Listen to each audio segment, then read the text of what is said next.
بسم اللہ الرحمن الرحیم۔ السلام علیکم ناظرین کرام، ہدایت ٹی وی کے پروگرام فیس ٹو فیس کے ساتھ میں ہوں آپ کا میزبان ناصر رینچند۔ ناظرین، آج ہم جس موضوع پر گفتگو کرنے جا رہے ہیں یہ انتہائی اہم ہے۔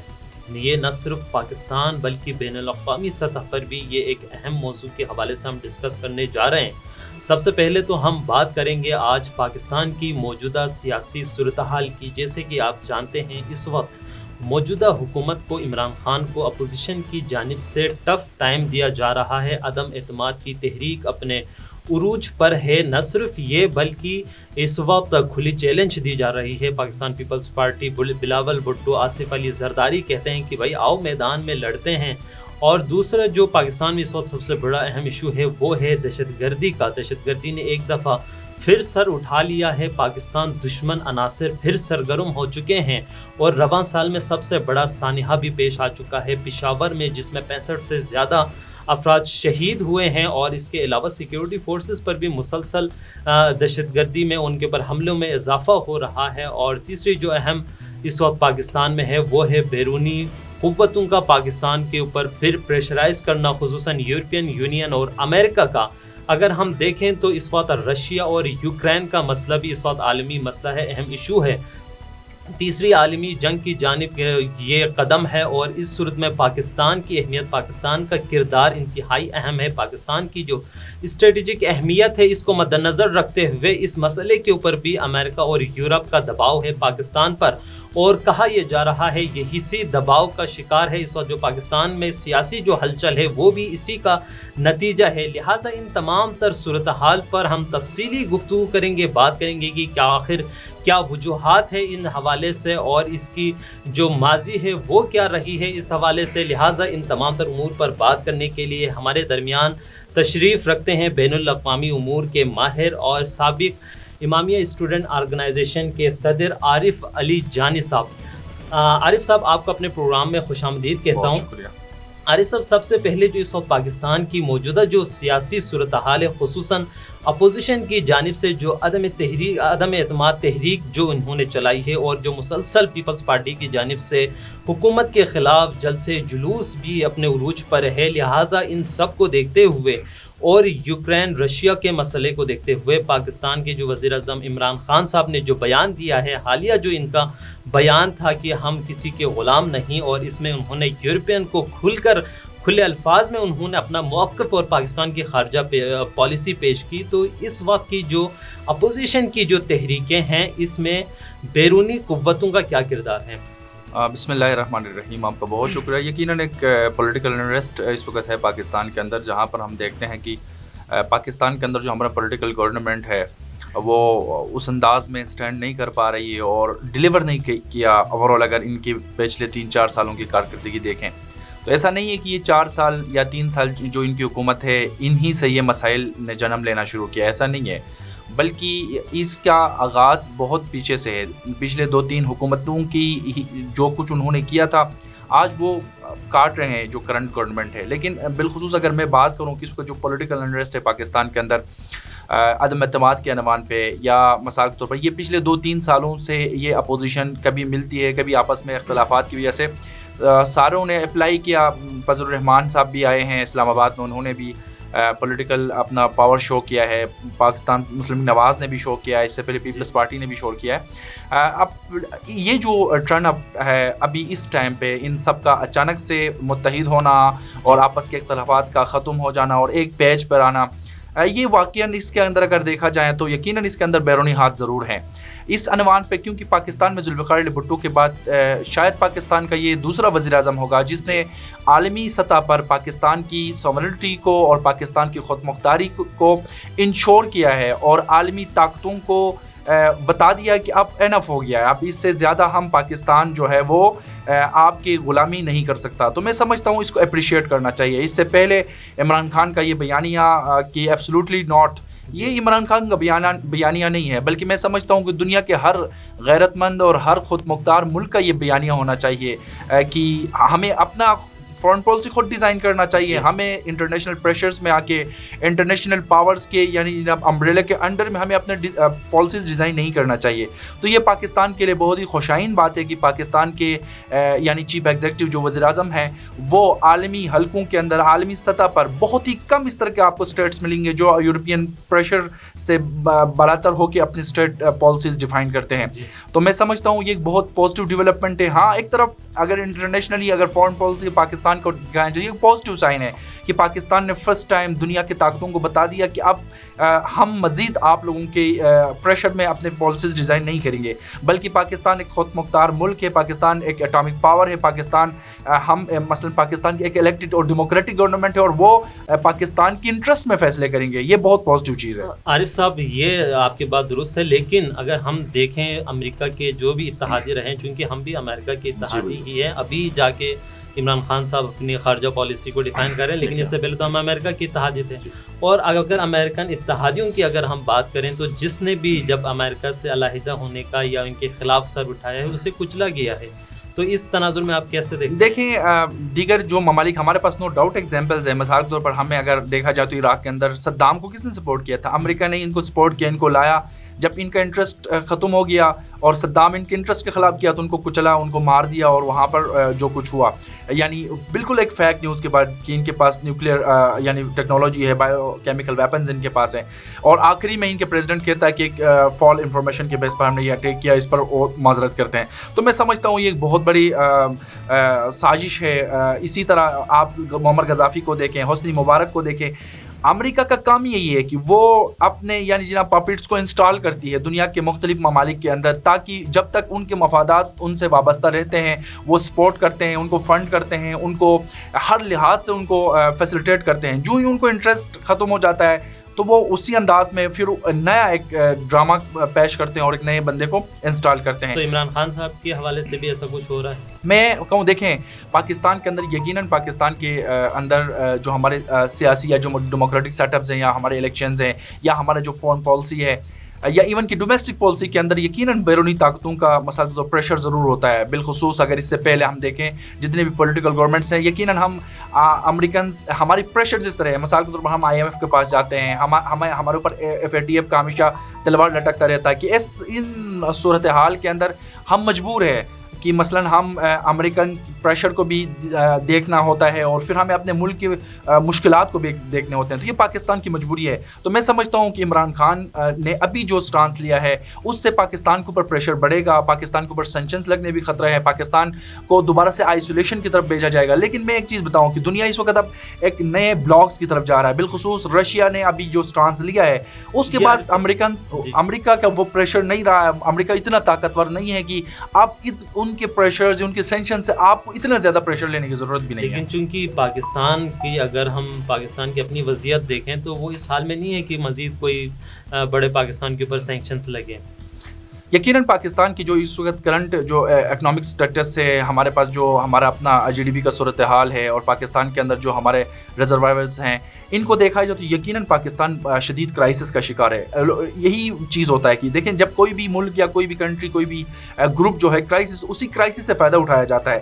اس وقت انٹرنیشنل پاورز جو ہیں بالخصوص یورپین یونین کا جو ابھی لیٹر جو کیا ہے کہ آپ رشیا کے مسئلے دیکھیں, ایک خود مختار ملک ہے, ہم ڈیسائیڈ کریں گے کہ ہم نے کہاں پہ اسٹینڈ کرنا ہے, ہم نے کہاں پہ کھڑا ہونا ہے, ہم ڈیسائیڈ کریں گے. تو اس میں آپ کیا سمجھتے ہیں کہ وزیر اعظم کے ساتھ ہماری جو اسٹیبلشمنٹ ہے وہ بھی ساتھ کھڑی ہے, ایک پیج پہ ہے خارجہ پالیسی کے حوالے سے خصوصاً؟ دیکھیں میں آپ کو چیز بتاؤں, اگر پاکستان کے سارے اگر پولیٹیکل جو ہمارے پاورز ہیں, پولیٹیکل سسٹمز ہیں, پارٹیز ہیں اور ہمارے اسٹیبلشمنٹ اگر سب ایک پیج پہ ہوتے تو جو کرنٹ پولیٹیکل انٹرسٹ ہے وہ نہیں ہوتا.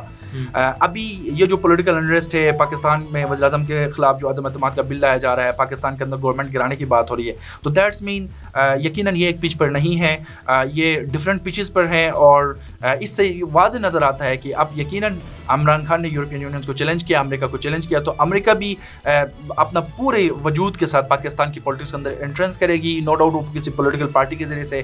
تو یہی ہوتا ہے کہ امریکہ کے مفادات کے خلاف جائیں گے تو امریکنز کے ساتھ بہت ساری اس طرح کے ایفلیشنز ہوتے ہیں اور وہ انہی کو استعمال کرتے ہیں. اور اسی پریشر, اگر عمران خان اس پریشر کو ہینڈل کرتا ہے, یہ عدم اعتماد ناکام ہوتے تو میں سمجھتا ہوں یہ پاکستان کے لیے بہت پازیٹیو ڈیولپمنٹ ہوگا اور یہ عالمی طاقتوں کے لیے بہت نیگیٹو اس کا امپریشن جائے گا. اچھا, اس کے علاوہ آخر امریکہ اور جو یورپی یونین ہے, ان کو پاکستان کی اس قدر ضرورت یا پاکستان کی اس قدر اہمیت کیوں ہے کہ وہ اس قدر پریشرائز کر رہے صرف پاکستان کے اوپر کہ آپ ہی یوکرین کے مسئلے پر؟ دیکھیں, اس میں واضح طور پر ہے جو رائز آف چائنا ہے, یہ مثلا رشیا کا رائز ہے, بالخصوص سی پیک اور جو BRI ہے جو بیلٹ اینڈ روڈ انیشیٹو ہے.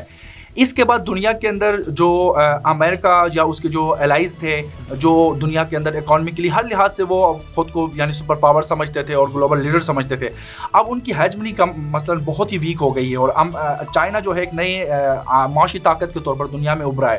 تو وہ کبھی نہیں چاہیں گے کہ ان کے مقابلے میں کوئی بھی پیرل پاور آ جائیں. تو یقیناً وہ پاکستان اسٹریٹجیکلی اگر دیکھا جائے تو اس کا گیٹ وے ہے, اور یہ سی پیک جو ہے پاکستان جو اس کا گیٹ وے ہے, اور اسی نے پوری دنیا کے 69 ملک کو لنک اپ کرنا ہے. تو میں سمجھتا ہوں کہ پاکستان بہت ہی اہمیت کے حامل اس وقت میں سمجھتا ہوں پولیٹیکل سینیریو کے اندر اہمیت رکھتا ہے. عارف صاحب, دوسرا جو اس وقت پاکستان کا سب سے بڑا ایشو میں سمجھتا ہوں وہ ہے دہشت گردوں کے دوبارہ بڑھتے ہوئے نفوذ اور ان کی بڑھتی ہوئی کارروائیاں. اور اس کی حالیہ جو ہمارے پاس ایگزامپل ہے وہ پشاور سانحہ ہیں جس میں 65 سے زائد افراد شہید ہوئے, اور یہ بھی IS داعش نے قبول کی ہے. تو داعش کو پھر پاکستان میں ابھرتے ہوئے دیکھ رہے ہیں, اس کی کیا وجوہات ہے کہ ایک دم پھر داعش ابھر رہی ہے؟ دیکھیں, اگر ہم دیکھیں جائیں سیریا یا عراق یا جو مڈل ایسٹ کے اندر داعش کا جو وہاں پر انہوں نے آ کے جس انداز میں کارروائیاں کی ہیں, پاکستان کے اندر ان کے لیے بہت مشکل ہے, کیونکہ پاکستان کی آرمی اور پاکستان کی سیکورٹی ادارے جو ہیں ایز کمپیئر ٹو ان ممالک کے بہت ہی اسٹرانگ ہے, اور یقیناً نو ڈاؤٹ لوپ ہولس ہر جگہ میں ہوتے ہیں. اور مثال کے طور پر سوسائڈ اٹیک جو کرتا ہے ان کو مثلا ان کو ڈیفیوز کرنا یا ان کو روکنا بہت مشکل ہوتا ہے. اس کا یہی فارمولہ ہوتا ہے کہ جتنا کم سے کم نقصان ان سے ہو وہ اس کی طرف جایا جاتا ہے. لیکن میں سمجھتا ہوں کہ داعش یا اس طرح کے جتنے بھی ٹیرر ایکٹیویٹی جو پاکستان میں ہو رہے ہیں اور پاکستان میں جو دھمکیاں ملی, بالخصوص داعش کی پاکستان کے اندر یہ مسلسل 2 سے 3 یہ جو کارروائیاں ہیں, یہ پاکستان کے لیے بذات خود ایک لمحہ فکر ہے, بالخصوص پاکستان کی سیکورٹی اداروں کے لیے ایک بہت بڑا چیلنج ہے, تھریٹ ہے, سوالیہ نشان ہے کہ دنیا کے سب سے بیسٹ انٹیلیجنس ادارے کے ہوتے ہوئے پاکستان کے اندر داعش کا اس انداز میں پینیٹریٹ کرنا اور آپ کے ایک دارالخلافے کے اندر آ کے, ایک صوبے کے کیپٹل کے اندر آ کے انہوں نے یہ کارروائی کیا ہے. تو یہ یقیناً, اور میں ایک چیز بتاؤں, اس کے پیچھے بھی بیرونی ہاتھ ہے. کیونکہ پاکستان کے اندر اس وقت ریسنٹلی کرکٹ میچ جو پاکستان اور آسٹریلیا کا جو کرکٹ سیریز چل رہا ہے, دنیا کبھی نہیں چاہتی کہ پاکستان کسی بھی فیلڈ کے اندر آگے جائیں. تو یہ عالمی سطح پر پاکستان کی امیج کو خراب کرنے کے لیے, عالمی سطح پر پاکستان کو آئسولیٹ کرنے کے لیے اور دنیا کو یہ باور کرانے کے لیے پاکستان ابھی بھی جو ٹیررزم یا جو ٹیرر ایکٹیوسٹ ہیں ان کے سیف ہیون ہے. ایسا نہیں ہے, الحمدللہ پاکستان نے گروتھ کیا ہے, پاکستان نے پروف کیا ہے. اس کے علاوہ پاکستان کے اوپر بہت زیادہ پریشر ہے. تو میں سمجھتا ہوں یہ جو کرنٹ آپ کی فورن پالیسی, آپ کے بڑھتے ہوئے انٹرنیشنل تعلقات اور عالمی سطح پر پاکستان کی جو اہمیت ہے, اس سے دشمن جو ہے وہ یقیناً خوفزدہ ہے, بکلاہٹ کا شکار ہے, اور اس طرح کی کارروائیوں کے ذریعے سے وہ پاکستان کو پریشرائز کر کے پاکستان کو عالمی سطح پر آئسولیٹ کرنے کی کوشش کر رہا ہے. عارف صاحب کی نمبر 1 انٹیلیجنس ہے ہماری, یقیناً ہوگی, لیکن انٹیلیجنس فیلئر ہمیں سانحہ پشاور میں نظر آتا ہے چونکہ اس سے پہلے کوئی تھریٹ الرٹ جاری نہیں ہوا. تو اور اس کے علاوہ اگر ہمیں سیکیورٹی اداروں کی اور قانون نافذ کرنے والے اداروں کی اگر ہم بات کریں تو آپ کے کیپٹل اسلام آباد کے اندر بھی داعش کے حمایتی موجود ہے, ان کے افکار کی پرچار کی جاتی ہے, لیکن ان کے حوالے سے جس طرح کارروائی ہونی چاہیے وہ ہمیں نظر نہیں آتی. یہی دیکھیں, اب کسی بھی ملک کے اندر کوئی بھی خرابی یا کوئی لوپ ہول جو آپ کو نظر آ رہے ہیں, اس کا یہی وجہ ہے کہ جب آپ ٹیررسٹ یا ٹیررسٹ کے لیے سافٹ کارنر رکھنے والے یا ان کے سیف ہیونس کے بارے میں اگر آپ کا سافٹ پالیسی ہوگا تو یقیناً پھر وہ گروتھ کر جاتے ہیں.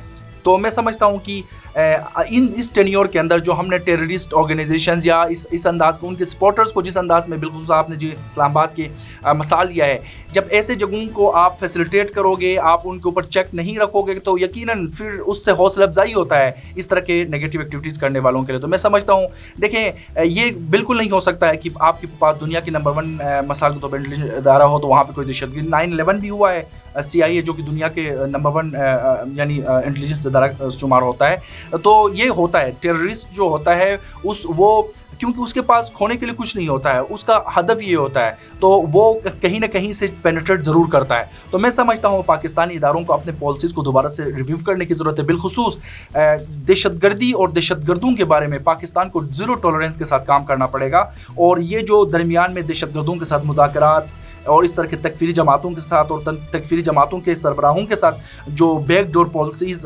نیگوشیشنز ہوئے ہیں, اور بالخصوص احسان اللہ احسان کا فرار ہونا, یہ سارے جو ایلیمنٹس ہیں اس سے واضح طور پر نظر آتا ہے کہ اس میں اسٹیٹ فیلئر ہے. بالخصوص اسٹیٹ کے اداروں نے اس میں کوتاہی اور غفلت برتی ہے, جس کا نتیجہ آج ہمیں مل رہا ہے, اس کے ثمرات آج عوام کاٹ رہی ہے. تو پاکستان کو مزید اس طرح کے کسی بھی تھریٹ کی طرف نہیں جانا چاہیے. پاکستان کو دوبارہ سے ان کے خلاف سخت ایکشن لینے کی ضرورت ہے.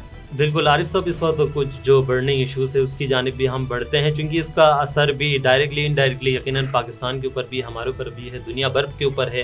یوکرین اور رشیا وار کے حوالے سے ان کی جنگ اس وقت جس طرح پہلے پہ یہ بتایا جا رہا تھا کہ یہ محدود پیمانے پہ ہو سکتی ہے یا کچھ دنوں میں یہ ختم ہوئی, اب ایسا ہوتا ہوا نظر نہیں آ رہا ہے. اور اس میں ایک اور جو اہم چیز ہے وہ امریکہ اور یورپی یونین کی بے بسی بھی ہمیں نظر آ رہی ہے. تو اس حوالے سے آپ کیا کہتے ہیں؟ دیکھیں, یہ آج کا مسئلہ نہیں ہے. یہ جب کلیز اب USSR ہوتا ہے, اس کے بعد یعنی جتنے بھی USSR کے ساتھ جتنے بھی الائز تھے وہ ڈیوائڈ ہو جاتے ہیں اور ڈفرینٹ ان کے آزادانہ ممالک کا وہاں پہ قیام ہوتا ہے.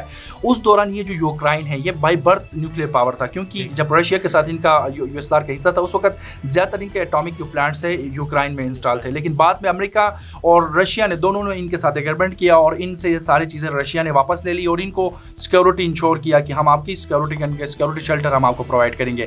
لیکن اس دوران یعنی 2014 بلکہ میں کہوں کہ پچھلے 6 ماہ پہلے کی اگر آپ دیکھیں تو یہ دونوں جو یوکرائن پریزیڈنٹ اور پیوٹن کے درمیان جو ایگریمنٹ سائن ہوئے ہیں وہ اس کے اندر باضابطہ طور پر انہوں نے کئی چیزوں کے اوپر کوآپریشن کی بات کی ہے, کئی مطلب بڑے معاہدے سائن کیے.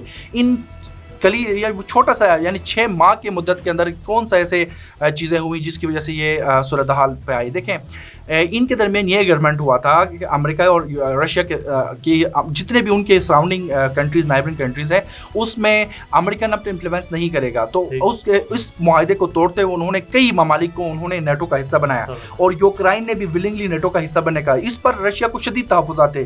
رشیا نے میں سمجھتا ہوں کہ بہت زیادہ مسائل کے طور پر عالمی سطح پر میں کہتا ہوں مورل گراؤنڈس کے اوپر رشیا اس وقت اپر گراؤنڈس کے اوپر ہے. کیونکہ رشیا نے ٹائم دیا, انہوں نے عالمی سطح پر اپیل کی, انہوں نے امریکہ سے مذاکرات کی, یوکرائن کو سمجھایا کہ کوئی بھی ملک, کوئی بھی آزاد ملک کبھی نہیں چاہے گا کہ اس کی باؤنڈریز اس کے بارڈرز کے اوپر آئیں اور کسی اور دشمن ملک کے فوج وہاں پر اسٹرانگ ہو.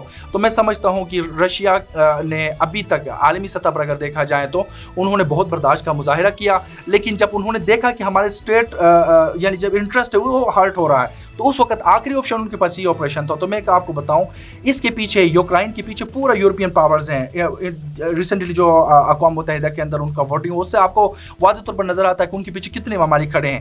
لیکن رشیا نے جس انداز میں اس کو لیا ہے وہ انہوں نے سویلین لوگوں کی مثال کے طور پر جان و مال کی حفاظت کے خاطر بھی انہوں نے میئرز کو بھی دیکھا ہے. انہوں نے اس انداز سے بروٹل انداز میں اٹیک نہیں, جس طرح امریکہ کرتا ہے. مثلا انہوں نے جس طرح رشیا افغانستان میں کیا, جس طرح سیریا میں کیا, جس طرح عراق کے اندر کیا ہے, ایسا مثال یہاں پر آپ کو نہیں ملے گا. یہ کیا وجہ ہے؟ ابھی ہم ایک جانب اگر ہم دیکھیں تو یورپین یونین اور امریکہ اس وقت میڈیا پر اور اپنی تمام طرح جو پروپیگنڈا مشینری سے ان پر واویلا مچا رہی ہے, اور دوسری جانب اگر ہم دیکھیں تو رشیا ذرا پرسکون انداز میں ہمیں دکھائی. دیکھیں, رشین پریزیڈنٹ نے ابھی جو عالمی مثلا ممالک سے جو گلوبل کمیونٹی سے جو سوالات کیے ہیں میں سمجھتا ہوں اس کے بعد جواب ہی نہیں ہے دنیا کے پاس. انہوں نے ایک چیز گنوایا ہے کہ کیا یہ ایگریمنٹ نہیں ہوا تھا, کیا ہم نے اس کے اوپر پاسداری نہیں کیا, یہاں پر امریکہ نے وائلیشن نہیں کی. دیکھیں یہ یورپین جتنے بھی ہمارے مثال کے طور پر میڈیا چینلز ہیں, جتنے دنیا کے ٹاپ چینل سارے انہی کی انفلوئنس میں ہیں. وہ وہی بولتے ہیں جو امریکہ چاہتا ہے, جو ان کے الائز چاہتے ہیں. تو رشیا کو آئسولیٹ کرنے کی کوشش کی, لیکن رشیا نے بہت ٹیکنیکل انداز میں اس کو ہینڈل کیا ہے. اور بالخصوص اس کا جو پاکستان کے اندر انریسٹ ہے پولیٹیکلی, اس میں بھی پاکستان کا یعنی رشیا یوکرائن کرائسس کا بھی یہاں پہ تھوڑا بہت چیزیں انوالو ہیں. کیونکہ عمران خان اور پاکستان نے اس کے اندر نہ رشیا کو سپورٹ کیا نہ یوکرائن کو سپورٹ کیا, بلکہ نیوٹرل رہا. تو یہ امریکنز اور یورپینز کو اچھا نہیں لگا. اسی دن تو روس میں موجود تھے جس دن حملہ ہوا. یہ دیکھیں یہ کہ مثال کے طور پر